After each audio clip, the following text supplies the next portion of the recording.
What's up, everybody, on the Breaking It Down podcast coming up? Kind of breaking down the results of week 2. We had kind of a crazy week in the NFL, injury wise, especially.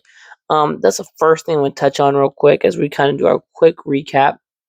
First of all, the biggest injury, Joe Burrow, his offensive line, failed him yet again. We knew it was going to happen. They've had an awful offensive line this year, and it just finally snapped. Gave up a sack, and Joe Burrow suffered a turf toe injury. He's expected to miss the next 2 to 3 months. It's rough. It's rough for the Bengals. Earliest he could return was like December. Because right now we're in September, so October, November, and he's most likely going to miss December. So if they make the playoffs, there's a good chance he'll be back for then. But for fantasy, especially, it's going to really hurt, especially T. Higgins. Jamar Chase will get force-fed targets, but T. Higgins is going to have to manufacture that. And with Jake Browning, who's done well in the past for him, but definitely not the quarterback Joe Burrow is, it'll be interesting to see.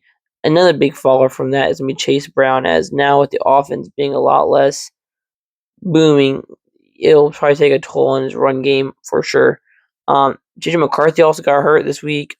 This won't be as big as a toll just because he wasn't playing really well himself, and so there's a good chance that Justin Jefferson might actually be more valuable now with Carson Wentz, who'll just throw the ball up to him, and they'll probably throw the ball a lot more than trying young QB trying to learn the offense, learn the system, learn a lot more of that.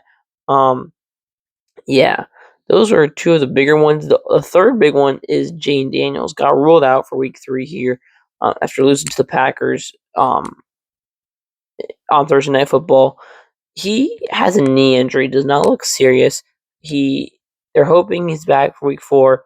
No official news on week 4 yet, obviously, as we just are getting ready for week 3.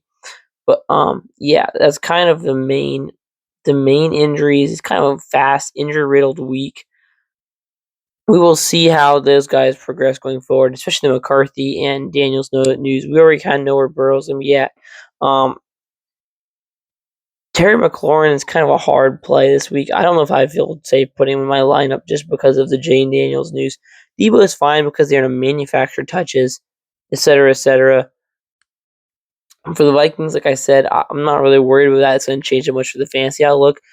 Aaron Jones did leave with a hamstring, and he's put on IR. Jordan Mason, gotta have him in your lineup this week. Have to. They put the Bengals. Bengals defense not good at all, so I'm really excited to play him. Very interesting matchups this week. Probably some of the better ones heading into week 3 here.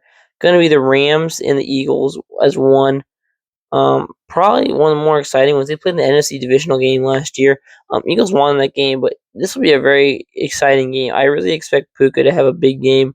He's really risen up my rankings as he is just getting as many touches as needed. Just playing very well, very well. Anyway, looking forward to week 3. Just thought I'd bring you guys some updates on from the injuries of week 2. Can't wait to see you this week.